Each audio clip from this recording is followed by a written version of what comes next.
স্বাগত বন্ধুরা। মিনুর গপ্পসপ্পর চ্যানেলে আজ শোনাব সুনীল গঙ্গোপাধ্যায়ের লেখা ছোট গল্প বাবা। বাইরের ঘরের জানলা দিয়ে সকালবেলা বেশ সুন্দর রোদ্দুর আসে। ওটাই বসবার ঘর, আর ওটাই ছেলে মেয়েদের পড়বার ঘর। সকালবেলা হঠাৎ কোনো অতিথি এসে গেলে মুশকিল হয়। ছেলে মেয়েদের পড়াশুনোর মাঝখানেই অতিথিকে বসিয়ে কথা বলতে হয়। নিতু, সিতু, মান্তুরা এজন্য রাগ করে। শীতকালে ওই সিল্কের চাদরের মতন রোদটা উপভোগ করবার জন্য জয়দেব নিজেই এসে বসেন ওই জানলার ধারে। খবরের কাগজ নিয়ে অনেকটা সময় কাটান। এটাও নিতু, সিতু, মান্তুদের পছন্দ নয়। মান্তু প্রায়ই বলে, বাবা তুমি ভেতরে যাও না, তুমি থাকলে আমাদের পড়াশোনার অসুবিধে হয়। আজকাল ছেলেমেয়েরা বাবাকে একটুও ভয় পায় না। জয়দেবদের ছেলেবেলায় কাছাকাছি বাবার চটি জুতোর শব্দ শুনলেই ভয়েই বুক কাঁপত। বাবা ও জ্যাঠামশাই মাঝে মাঝেই হুংকার দিতেন, এই ছেলেমেয়েরা মুখ বুজে আছিস কেন, কি হচ্ছে ওখানে, চেঁচিয়ে চেঁচিয়ে পড়। এখন নিতু, সিতু, মান্তুদের ওসব বালাই নেই। চেঁচিয়ে পড়ার কথা বললে ওরা হাসে। ওদের পড়াশুনোর ব্যাপারে বেশি নাক গলাতে গেলে চটে যায়। মান্তু একদিন বলেছিল, বাবা তুমি তো সায়েন্স পড়েছিলে, তুমি ইকোনমিক্সের কি জানো? আমি কতটা পড়ছি না পড়ছি তা তুমি কি করে বুঝবে? অবশ্য ছেলে মেয়ে তিনটিই পড়াশোনায় বেশ ভালো। প্রাইভেট টিউটর রাখতে হয় না। টপার টপ পাশ করে যায় শুধু না, ভালো রেজাল্ট করে। মান্তু স্কলারশিপ পেয়েছে। তবু শীতকালের এই আরামটুকু ছাড়তে রাজি নন জয়দেব। একতলার ফ্ল্যাটে আর কোনো ঘরে এরকম আলো হাওয়া ঢোকে না। জানলার ধারে একটা চেয়ার টেনে নিয়ে বসে তিনি বলেন, তোরা পড়াশোনা কর বা গল্প কর, যা খুশি কর, আমি কিছু শুনছি না, আমি কাগজ পড়ছি। বড় ছেলে সদ্য বদলি হয়েছে জামশেদপুরে। সেখানে সে একা থাকে। তার বউ ছেলে মেয়ে এখানে। দুটি যমজ নাতি মাঝে মাঝে তার ঘাড়ে চড়ে উপদ্রব করতে আসে। ওদের সঙ্গে খুনসুটি করতে করতে হাসতে হাসতে জয়দেবের খেয়াল থাকে না। তখন মান্তু ধমক দিয়ে বলে, আহ বাবা, তোমার জন্য আমরা পড়তে পারছি না। কেউ কখনো শুনেছে বাবার জন্য ছেলে মেয়েদের পড়াশুনোর ক্ষতি হয়? মান্তুর স্বভাবটা প্রায় তার মায়ের মতন। সব কথার মধ্যেই ধমকের সুর। শুনতে জয়দেবের খারাপ লাগে না। অনেক দিনের অভ্যেস তো। 9:30টার সময় মান্তুরা একে একে স্নান করতে যায়। দুপুরবেলা এই ঘরটা ফাঁকা। তখন অবশ্য রোদ পোহাবার দরকার থাকে না। কলকাতার শীতে দুপুরের রোদ আরামদায়ক নয়। তবু দুপুরবেলা জয়দেব এই ঘরেই অনেকটা সময় কাটান। রিটায়ার করার পর থেকে তার খুব বই পড়ার ঝোঁক হয়েছে। অন্য কোনো বই না পেলে তিনি এক একদিন ছেলে মেয়েদের বই ঘেঁটে দেখেন পড়ার মতন কিছু আছে কিনা। সদর দরজাটা খোলা, তবু কলিং বেল বাজল। এই জানলা দিয়েই পুরো রাস্তাটা দেখা যায়। জয়দেব মুখ বাড়িয়ে দেখলেন, সদ্য পাট ভাঙ্গা ধুতি ও পাঞ্জাবি পরা একজন সুদর্শন যুবক দাঁড়িয়ে আছে দরজার কাছে। একে আগে কখনো দেখেননি জয়দেব। তিনি জানলা দিয়েই জিজ্ঞেস করলেন, এই যে ভাই, এদিকে আসুন, বলুন কাকে খুঁজছেন? যুবকটি সরে এসে বলল, উজ্জয়িনী আছে? মান্তুর ভালো নাম উজ্জয়িনী। জয়দেব টেবিলের উপর টাইমপিসটা দেখলেন। মান্তু স্নান করে খেয়ে বেরিয়ে গেছে কিনা তিনি খেয়াল করেননি। তবে এখনও 10:30 বাজেনি। একবার বাইরের 2-3টি ছেলে মেয়ে এরকম মান্তুর খোঁজ করতে এসেছিল। জয়দেব দরজার সামনে থেকেই মান্তু বলে চেঁচিয়ে ডেকেছিলেন বলে মান্তু খুব রাগ করেছিল। বাইরের লোকের সামনে তার ডাকনাম ধরে ডাকা ঠিক হয়নি। তাছাড়া ওরকম চেঁচিয়ে ডাকাও নাকি আজকালকার প্রথা বিরুদ্ধ। কিন্তু মান্তুকে তো তিনি কোনো দিন উজ্জয়িনী বলে ডাকেননি। জিভে কেমন যেন আটকে যায়। মান্তু বলেছিল, যদি আমাকে কখনো উজ্জয়িনী বলে নাই ডাকবে তাহলে ওই নামটা রেখেছিলে কেন? শুধু মান্তু নাম রাখলেই পারতে। বাবা মায়ের দেওয়া নাম বুঝি শুধু অন্যদের জন্য? জয়দেব যুবকটিকে বললেন, আপনি ভেতরে এসে বসুন, আমি দেখছি। যুবকটি বললেন, না না, আমি বসবো না, শুধু একটা কথা বলে চলে যাব। জয়দেব ভেতরে চলে গেলেন। এখনও বেড়ে যায়নি মান্তু, খেতে বসেছে। জয়দেব তার পাশে গিয়ে মুচকি হেসে বললেন, এই যে উজ্জয়িনী দেবী, খুব সুন্দর দেখতে, তোমার এক বন্ধু তোমাকে ডাকছেন। মান্তু এবং তার মা একই সঙ্গে বলে উঠল, কে? জয়দেব বললেন, নাম তো জানি না, আগে কখনো দেখিনি। মান্তু ভুরু কুঁচকে দু এক মুহূর্ত চিন্তা করল, তারপর এঁটো হাতেই সে ছুটে গেল দরজার কাছে। তারপরেই এক অদ্ভুত বিস্ময়ে চিৎকার করে বলল, ও মা, আপনি? আসুন আসুন, বসবেন, আসুন। না না, একটু বসতেই হবে, 1 মিনিট প্লিজ, আমি হাতটা ধুয়ে আসছি। বাকি ভাতটা তার খেলেই না মান্তু। ফিরে এসে হাত মুখ ধুতে ধুতে বলল, মা, একটু চা হবে? মেয়ের বন্ধুর সঙ্গে কথা বলার সময় বাবার উপস্থিত থাকার কোনো প্রশ্ন ওঠে না। জয়দেব শুধু একবার বসবার ঘরে ফিরে এলেন খবরের কাগজটা নেয়ার জন্য। কুণ্ঠিতভাবে তিনি আগন্তুকটির দিকে একটু হাসি দিয়ে কাগজটি তুলে নিয়ে ভিতরে চলে গেলেন তাড়াতাড়ি। একটা ব্যাপারে তার মজা লাগলো, যে মান্তু বাড়ির লোকজনদের সঙ্গে সবসময় বকে বকে কথা বলে, এখন তার গলা দিয়ে কি মিষ্টি সুর বেরুচ্ছে। ছেলেটিকে দেখে মান্তুর মুখেও খুব গদগদ ভাব। হিমানি জিজ্ঞেস করলেন, কে এসেছে? মান্তুর ইউনিভার্সিটিতে যেতে দেরি হয়ে যাবে না? জয়দেব দুদিকে মাথা নেড়ে বললেন, আমি তো নাম জানি না, তুমি গিয়ে নাম জিজ্ঞেস করে এসো, কিংবা মান্তুকে বলো যে ওর দেরি হয়ে যাচ্ছে। হিমানি একটা রাগের মুখভঙ্গি করলেন। হিমানিরও বাইরের লোকের সামনে মান্তুকে এরকম কথা বলার সাহস নেই। বাবা কিংবা মা কেউই মান্তুকে শাসন করতে পারে না। ইউনিভার্সিটিতে ওঠার পর থেকে মান্তু যখন খুশি বাড়ি থেকে বেরোতে পারে। একদিন রাত 8:30-9টার সময় বাড়িতে ফেরে। মাঝখানে একবার কয়েকজন বন্ধুর সঙ্গে শান্তিনিকেতন ঘুরে এলো 2 দিনের জন্য। সেই বন্ধুদের দলে 2-1টি ছেলেও ছিল, কিন্তু মান্তুর মুখে এমন একটা সারল্যের তেজ আছে যে তাকে বকুনি দেওয়ার উপায় নেই। মান্তুর পক্ষে কোনো অন্যায় কাজ করা যেন সম্ভবই নয়। শান্তিনিকেতনে গিয়ে ওরা থাকার জায়গা পায়নি। 5জন ছেলে মেয়ে মিলে বোলপুরের এক হোটেলে একটা ঘরে রাত কাটিয়েছে।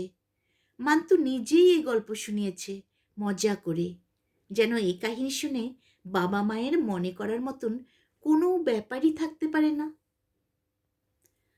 আজকের ছেলেটিকে জয়দেবের বেশ পছন্দ হয়েছে। আজকাল ধুতি পাঞ্জাবি পরা ইয়াংম্যান তো দেখাই যায় না।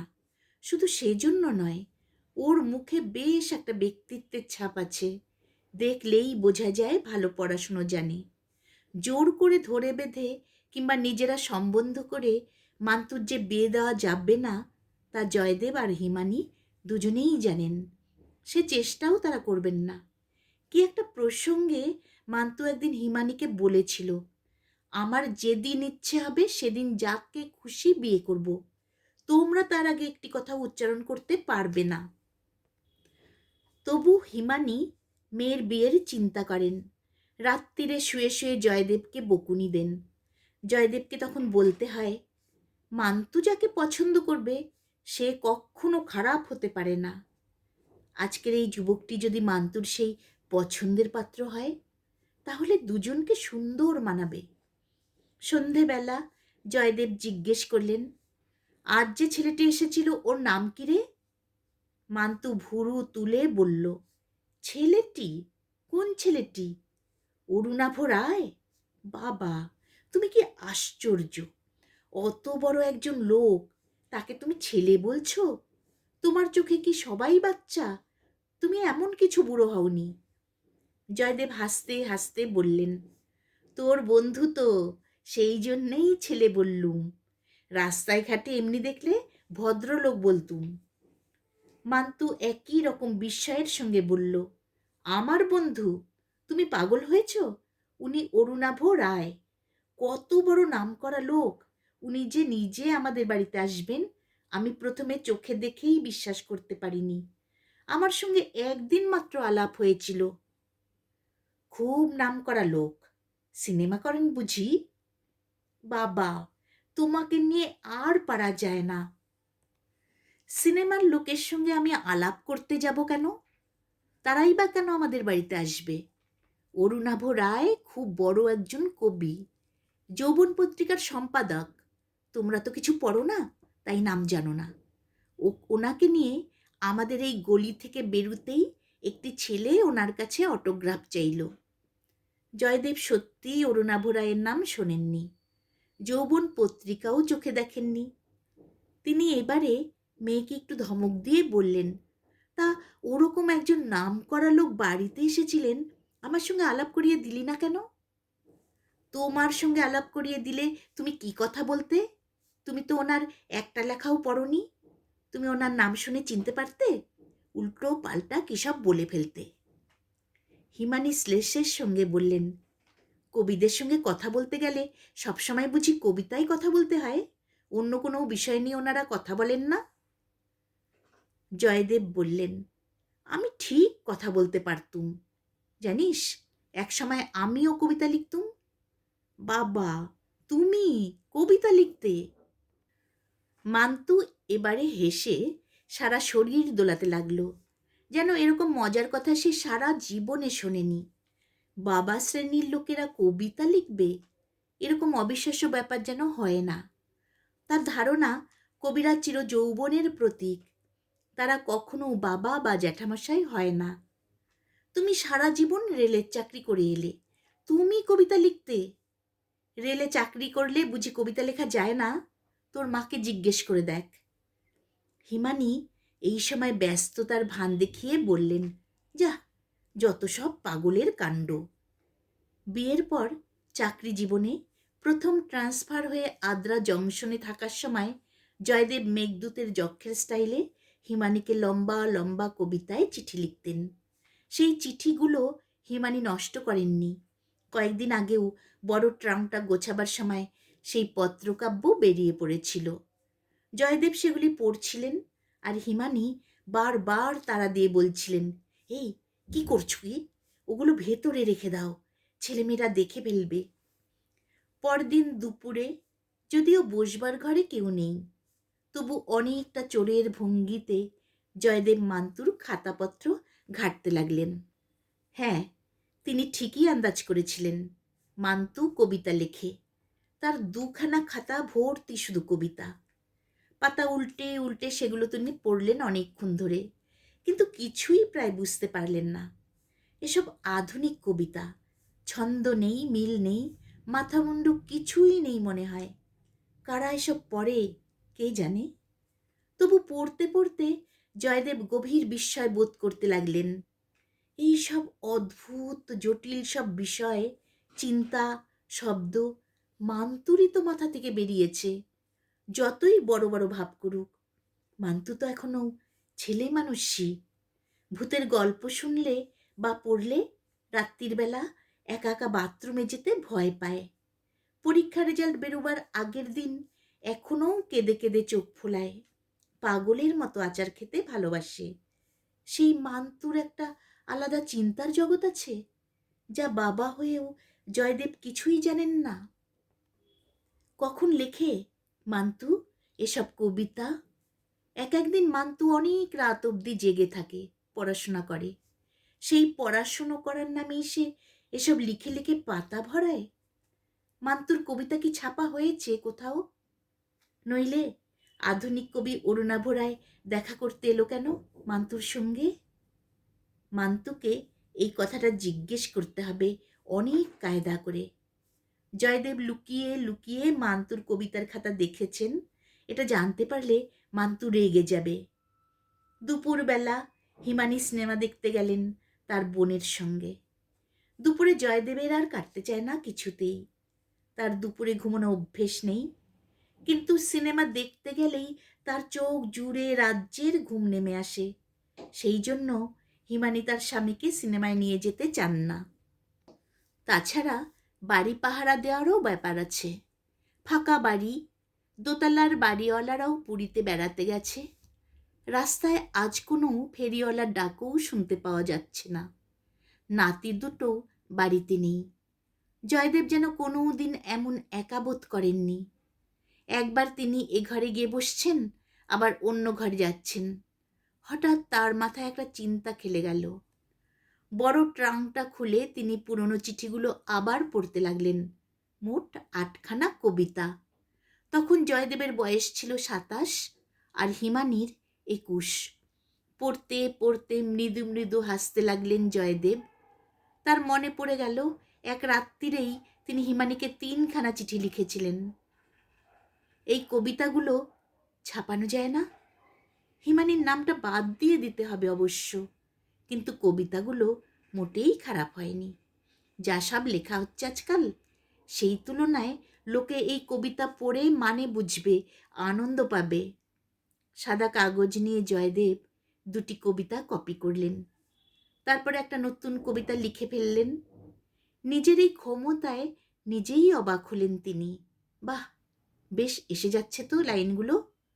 প্রায় 30-32 বছর তিনি প্রায় বাংলায় কিছুই লেখেননি, কিন্তু ভুলে যাননি কিছুই। স্কুল কলেজে তিনি বাংলায় ভালো ছাত্র ছিলেন। তার বানান ভুল হয় না। নতুন কবিতাটি লেখা সবে শেষ করেছেন, এই সময় বেল বেজে উঠল। যমজ নাতি দুটিকে নিয়ে তার পুত্রবধূ 2 দিন আগে বাড়ি গিয়েছিল, তার বাপের বাড়ি পাশের পাড়াতেই। সে বোধহয় ফিরে এসেছে। জয়দেব দরজা খুলে অবাক হলেন। মান্তু, সে কোনো দিন এত তাড়াতাড়ি বাড়ি ফেরে না। মেয়েটার শরীর খারাপ হয়নি তো? মান্তু ভালো করে উত্তর দিল না বাবার প্রশ্নের। সে খুব অন্যমনস্ক। ইউনিভার্সিটিতে ক্লাস বন্ধ হয়ে গেছে, তাই সে ফিরে এসেছে। জয়দেব হেসে জিজ্ঞেস করলেন, কফি হাউসে আড্ডা দিতে গেলি না? মান্তু গভীরভাবে বলল, না। বেশ কিছুক্ষণ মান্তু বাথরুমে সময় কাটালো। তারপর বেরিয়ে সে 2 কাপ চা বানালো। জয়দেব আবার লিখতে বসেছিলেন। চায়ের কাপ নিয়ে তিনি মান্তুকে ঢুকতে দেখে তাড়াতাড়ি লেখার উপর একটা বই চাপা দিলেন। চায়ের কাপে একটা চুমুক দিয়ে তিনি জিজ্ঞেস করলেন, হ্যাঁ রে মান্তু, তোর বন্ধু ওই যে অরুণাভ রায় যৌবন বলে পত্রিকা বার করেন, সেই পত্রিকা একটাও আছে তোর কাছে? মান্তু বলল, হ্যাঁ, অনেক আছে। কোথায় রেখেছিস? একটু দিবি আমাকে, পড়ে দেখব। ও তোমার ভালো লাগবে না। কেন ভালো লাগবে না কেন? বুড়ো হয়েছি বলে কি যৌবনের কথা পড়তে ভালো লাগে না? বুড়ো বয়সের চেয়ে যৌবনের কথা চিন্তা করতেই তো ভালো লাগে। সেজন্য নয়, ওসব লেখা অন্যরকম। বাবা, একটু বাদে আমি আবার বেরোবো। ফিরতে ফিরতে 8টা-9টা বেজে যাবে। তোমরা চিন্তা করো না। কোথায় যাবি রে? বাবার দিকে কয়েক পলক চেয়ে রইল মান্তু। মিথ্যে কথা তার মুখ দিয়ে বেরোয় না। আবার এমন অনেক কথা থাকে যা বাবা মাকে বলা যায় না, বা বলার কোনো মানে হয় না। 2-1জন বন্ধুর সঙ্গে হাওড়ায় শালকেতে যাব। শালকে যাবি? কেন হঠাৎ? ওটা কি একটা বেড়াবার জায়গা হলো? বেড়াতে নয়, একটা মিটিং আছে। মিটিং? কিসের মিটিং? তুই পলিটিক্স করছিস নাকি? যাসনি তো আগে কোনো দিন? সেরকম মিটিং নয়, একটা সভা, মানে সাহিত্য সভা। অরুণাভ রায় সেখানে যাবেন? হ্যাঁ, উনিও যাবেন। হঠাৎ ওনার কথা জিজ্ঞেস করছো? ওকে দেখে আমার খুব আনন্দ হয়েছে। অরুণাভ রায় ওখানে কবিতা পড়বেন বুঝি? হ্যাঁ, অরুণাভ রায়ের একটা সম্বর্ধনা হবে। উনি কবিতা পড়বেন, আরও অনেকে পড়বে। চল না মান্তু, আমি তোর সঙ্গে যাই, একটু দেখে আসি। এইবার মান্তুর রেগে ওঠার পালা। সবচেয়ে যেটা সে বেশি অপছন্দ করে তা হলো অবিশ্বাস। একটু দেখে আসি মানে? বাবা কি ভেবেছেন সাহিত্য সভার নাম করে সে অন্য কোথাও যাচ্ছে? কিংবা সে একা একা শালকে যেতে পারে না? সে কি কচি খুকি? মান্তুর মেজাজের উপক্রম দেখেই ভয় পেয়ে জয়দেব বললেন, না না, আমি তা বলিনি। আমি ভেবেছিলাম তোর সঙ্গে গিয়ে আমিও কবিতা শুনবো। আমার ইচ্ছে করে, তুই বিশ্বাস করলি না? আমিও কবিতা লিখেছি এককালে, এখনও লিখতে পারি। আমার একটা কবিতা পড়ে দেখবি? মান্তু হাত বাড়িয়ে দিয়ে বলল, কই দেখি। জয়দেব বসে আছেন বেতের চেয়ারে। একটু দূরে দাঁড়িয়ে কবিতাটা পড়তে লাগলো মান্তু। বাথরুম থেকে বেরুবার পর তার আলগা করে শাড়ি পরা, চুল সব খোলা, ভুরু দুটো কোচকানো। জয়দেবের বুক ঢিপ ঢিপ করছে। মান্তু যেন বিচারক, একটু পরেই রায় দেবে। এই মেয়েকে তিনি জন্ম দিয়েছেন, যেন বিশ্বাসই করা যায় না। যখন পুচকে একরত্তি ছিল তখন কি কান্নাই কাঁদত। একবার তিনি মান্তুকে কোলে নিয়ে তার শ্যালিকার বিয়েতে গিয়েছিলেন। মান্তু হিসি করে তার জামা টামা ভিজিয়ে দিল। মনে হয় যেন সেদিনের কথা। কবিতাটি পড়া শেষ করে কোনো মন্তব্য না করে মান্তু সেটি ফিরিয়ে দিল। জয়দেব ভাঙা গলায় জিজ্ঞেস করলেন, কেমন হয়েছে রে? ছাপালে লোকে পড়বে না? মান্তু বলল, তোমাদের আমলে যেসব পত্রিকা ছিল, প্রবাসী, বসুমতী, ভারতবর্ষ, সেসব পত্রিকা থাকলে বোধহয় ছাপা হতো। কিন্তু সেরকম পত্রিকা তো এখন আর নেই। কে ছাপবে? কেন, তোদের ওই অরুণাভ রায়ের পত্রিকায় দিলে ছাপবে না? না। তুই কি করে জানলি ছাপাবে না? আমি অরুণাভ রায়কে দেখাবো। তুই বলতে চাস একেবারেই ভালো হয়নি? ভালো হয়নি তা তো বলছি না বাবা। হ্যাঁ, ভালো হয়েছে। তুমি তো বেশ ছন্দটন্দ জানো দেখছি। কিন্তু এখনকার কবিতা অন্যরকম। তোমার কবিতা রাবেন্দ্রিক স্টাইলের, ওসব এখন অচল। তুই বললেই হলো অচল। রবীন্দ্রনাথ অচল? রবীন্দ্রনাথ অচল তা তো বলিনি। কালিদাস কি অচল? তাও না। কিন্তু কালিদাস বা রবীন্দ্রনাথের স্টাইলের এখন আর লেখা চলে না। আমি যদি তোদের শালকের সভায় কবিতা পড়ে শোনাই, দেখব লোকে কি বলে। বাবা, তোমার ওখানে যাওয়ার কোনো প্রশ্নই ওঠে না। কেন? একটা সভা হচ্ছে, সেখানে সবাই যেতে পারে না? কেউ যদি কবিতা পড়তে চায়? ঠিক আছে, তাহলে তুমি যাও, আমি যাব না। কয়েক মুহূর্ত থেমে গিয়ে মান্তুর মুখের দিকে তাকিয়ে রইলেন জয়দেব। তার বুক অভিমানে ভরে গেল। মেয়ের মুখের বকুনি তিনি কোনো দিন সিরিয়াসলি নেননি। সবসময় কৌতুকই বোধ করেছেন।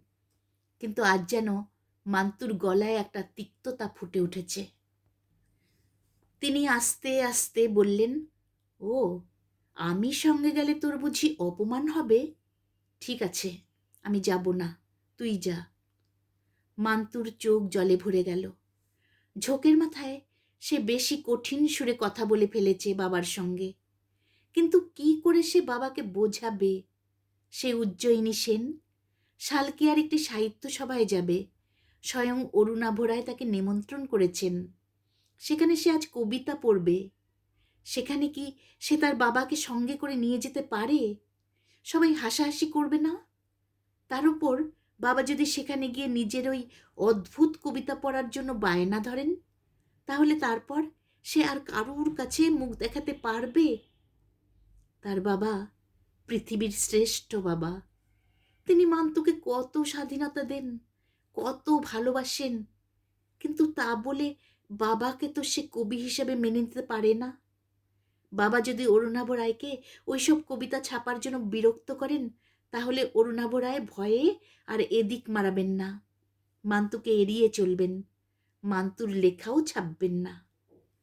মান্তুকে কাঁদতে দেখে জয়দেব এবারে কড়া গলায় বললেন, ঠিক আছে, বলছি তো, আমি যাব না, তুই যা, যখন খুশি ফিরিস, আমি কিচ্ছু বলবো না।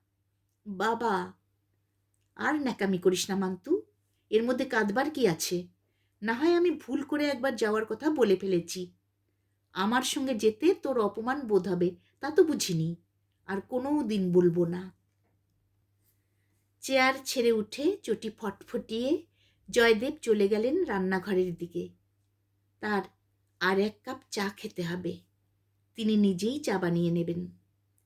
নিজের ঘরে গিয়ে সাজগোজ শুরু করলো মান্তু। 4:30 সময় এসপ্ল্যান্ডে মিট করতে আসবে অরুণাভ রায়। একই গাড়িতে তারা যাবে। এবারও সৌভাগ্যের ব্যাপার, এখন দেরি হয়ে গেছে। ফিরে এসে সে বাবাকে সব বুঝিয়ে বলবে।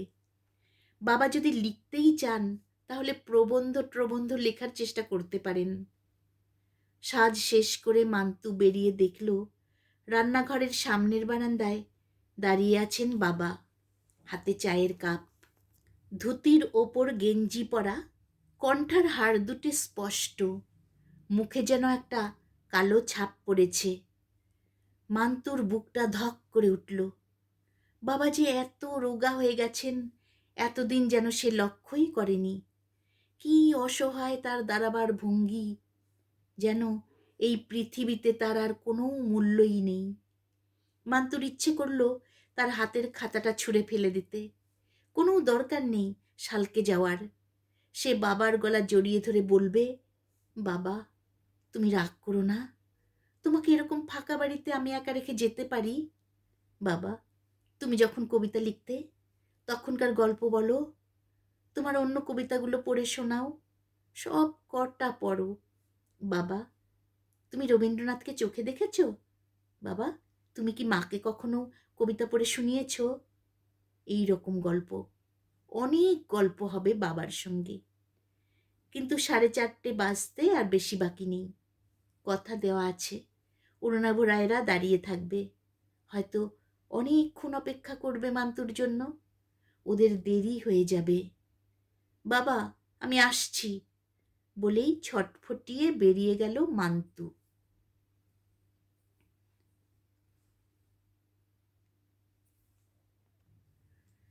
সুনীল গঙ্গোপাধ্যায়ের লেখা বাবা ছোট গল্পটি এখানেই শেষ হলো।